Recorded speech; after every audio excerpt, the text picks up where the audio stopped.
Kakinada Jagannathapuram J Ramaraopeta Kondababu కళ్యాణ మండపం సమీపంలో పైడావారి తోటలో 3 తరాలుగా నివసిస్తున్న నిరుపేదలను బలవంతంగా ఇల్లు ఖాళీ చేసేందుకు మాజీ కార్పొరేటర్ బుర్రా రవణమ్మ, గుత్తుల దుర్గాప్రసాద్, బుల్లిరెడ్డి ప్రయత్నాలు చేస్తున్నారని స్థానికులు విజయలక్ష్మి, దేవి ఆరోపించారు. బుధవారం కాకినాడ జిల్లా కలెక్టర్ వద్ద ధర్నా నిర్వహించిన అనంతరం జిల్లా అధికారులకు వినతి పత్రం అందజేశారు. ఈ సందర్భంగా వారు మాట్లాడుతూ గత 3 తరాలుగా ఇక్కడ ఇళ్లలో నివాసం ఉంటున్నామని వారు పేర్కొన్నారు. మాజీ కార్పొరేటర్ బుర్రా రవణ, గుత్తుల దుర్గాప్రసాద్, బుల్లిరెడ్డి తాము నివాసం ఉంటున్న ఇళ్లను ఖాళీ చేయకపోతే బలవంతంగా ఖాళీ చేస్తామని బెదిరింపులకు పాల్పడుతున్నారని వారు ఆరోపించారు. కాకినాడ సిటీ ఎమ్మెల్యే వనమాడి కొండబాబుతో పాటు పలువురు అధికారులకు వినతి పత్రం అందజేస్తామని, తమకు న్యాయం జరిగే వరకు పోరాటం చేస్తామన్నారు. ఈ కార్యక్రమంలో లక్ష్మి, కాంతం, బుర్రమ్మ తదితరులు పాల్గొన్నారు.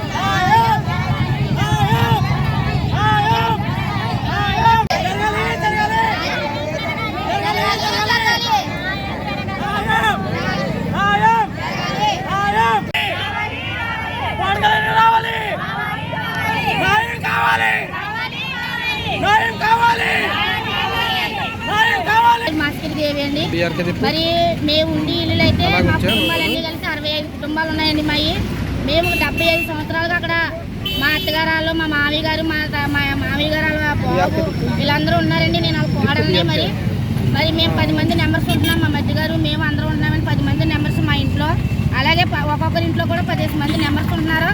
సడన్గా ఏం జరిగిందంటే మొన్న రీసెంట్గా 3 నెలల క్రితం ఆధార్ కార్డు ఇచ్చుకుని చెప్పేసి మీకు ఎక్కడ వాళ్ళు అక్కడే ఇచ్చేస్తామని చెప్పేసి మాట్లాడని చెప్పేసి ఆధార్ కార్డు ఇచ్చుకున్నారా. మేము గొర్రెల్లాగా అందరూ ఇచ్చేసామండి. ఇచ్చేసి సంతకాలు పెట్టాం. మాకు ఎక్కడ ఇస్తారు కదా మేము నమ్మకంతో ఉన్నాం. సడన్గా ఏం చేశారంటే 1 నెలలు పట్టించి మాకు టార్చర్ ఎక్కువైపోయింది. మీరు సడన్గా తీసేయండి ఇల్లు అని అడుగుతున్నారండి. మాకు ఏం చేయాలో అర్థం కాక మరి అధికారులను కలుద్దామని చెప్పేసి కలెక్టర్ ఆఫీస్కి వచ్చామండి. మేము మరి ఏం చేయాలో అర్థం కావట్లేదు. మీరు న్యాయం చేయాలని మేము అడుగుతున్నామండి. అలాగే ఇప్పుడు ఏం చేయాలో కూడా దిక్కుతోసిన పరిస్థితిలో నేను చెప్పలేకపోతున్నాం. పిల్లలతో ఉన్నామండి. అలాగే వర్షాలు వచ్చినా మునిగిపోతున్నాయి. మొత్తం చాలా ఇదిగోండి. ఒకసారి మా ఇంట్లోకి మీరు వచ్చి చూడాలని మేము కోరుకుంటున్నామండి. కౌన్సిలర్ గారు బుర్రారావు గారు మేము 20 సార్లు నక్కించుకున్నామండి ఆయన కావాలని. ఎందుకంటే మా ఏరియా మనిషి అని చెప్పేసి ఇప్పుడు ఆయన ఏం చేస్తారంటే 4 మనుషులు ఒకసారి తీసుకొచ్చి సందలా పొద్దున తీసుకొచ్చి మీరు ఇల్లు ఖాళీ చేస్తారా లేదని మమ్మల్ని చాలా టార్చర్ పెడుతున్నారు. ఆయన కూడా ఇంకా చాలా మంది వస్తున్నారు. వాళ్ళు కొంచెం కూతురు కూడా మాట్లాడి ఆడవాళ్ళని అశబ్దంగా మాట్లాడడం కూడా జరుగుతుంది. కానీ ఏంటంటే మేము ఏం చేయాలో అర్థం కాక అలా చూస్తున్నాం. ఎందుకంటే మాకు ఏది లేదు, ఆధారం ఓ పట్ట లేదు, ఓ ఇంటి పని లేదు, ఏమీ లేదు. మరి మా పూర్వీకులు మా పెద్దవాళ్ళు ఉన్నారంటే మరి పెద్దవాళ్ళు ఏదో చెయ్యాలి. వాళ్ళు ఏం చేయలేకపోయారు, మేమేం చేయలేకపోయాం. మేము ఏం జరగట్లేదు కదా అని సరే మేము ధీమాగా మేము కూర్చుని ఉన్నాం. కానీ ఇప్పుడు ఏం జరిగిందంటే మా నెత్తి మీదకే కుంపల్లా వచ్చారు. మరి ఏం చేయాలో మాకు అర్థం కావట్లేదు. మేము ఒకటి చేయాలనుకున్నప్పుడు మాకు న్యాయం చేసి మేము పవన్ కళ్యాణ్ గారి దగ్గరికి వెళ్ళాలనుకుంటున్నామని డిప్యూటీ సీఎం గారికి. ఎంతోమంది ధర్మాత్ముడు మరి ఇల్లు ఇప్పిస్తున్నాడు, అన్ని ఇప్పిస్తున్నాడు. కానీ మేము ఖచ్చితంగా పవన్ కళ్యాణ్ గారిని కలిసి తీరుతామండి. ఖచ్చితంగా వెళ్తామండి పవన్ కళ్యాణ్ గారి దగ్గరికి. మేము పవన్ కళ్యాణ్ గారి దగ్గరికి ఇప్పుడు వెళ్తామండి. మరి వెళ్ళి మేము మాట్లాడతాం. మరి ఆ మహానుభావుడు మాకు ఏం చెప్తాడో న్యాయం మరి మేము చూద్దామండి. మరి మేము బుర్రా రావణ గారు ఆయన ఏం చేస్తున్నారంటే ఇప్పుడు ఆ స్థలంలోకి వచ్చిన వాళ్ళతో ఆయన కలిసిపోయారండి. ఆయన కలిసిపోయి వాళ్ళతో పాటు కూడా ఈ 75 సంవత్సరాల నుంచి ఆయనకి తెలుసండి. అక్కడే పుట్టి పెరిగాం. మా అమ్మమ్మ వాళ్ళు కట్టారండి ఇల్లు. మా అమ్మమ్మ గారు చనిపోయారండి. మా అమ్మగారు ఏమైపోయింది.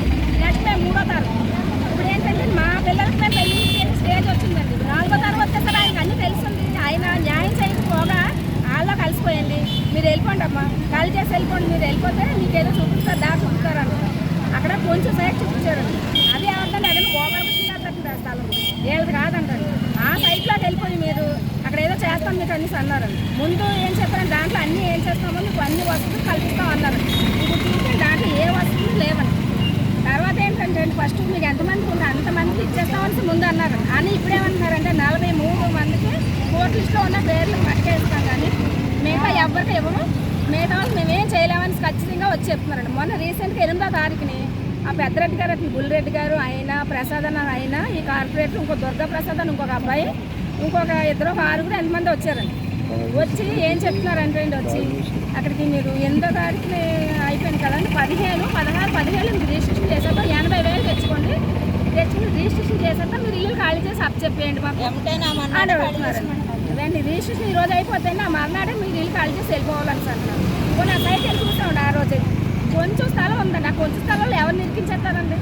ఎంతమంది అయినా ఒక్కొక్క ఇంట్లోని 10 మంది 11 మంది ఉన్నారండి. 3-4 ఫ్యామిలీలు ఉన్నాయండి. బుర్రా రావణ గారికి అన్నీ తెలుసండి. ఆయన కూడా ఆ ఏరియా మనిషి. ఆయన కూడా దాంట్లో వెళ్ళిపోయండి. పేదలకి అన్యాయం చేయడం అది ఎంతవరకు కరెక్ట్ అండి? ఆయన మేము అన్ని చూసి ఆయన అటు సైడ్కి వెళ్ళిపోతే మేము ఏం చేయాలి?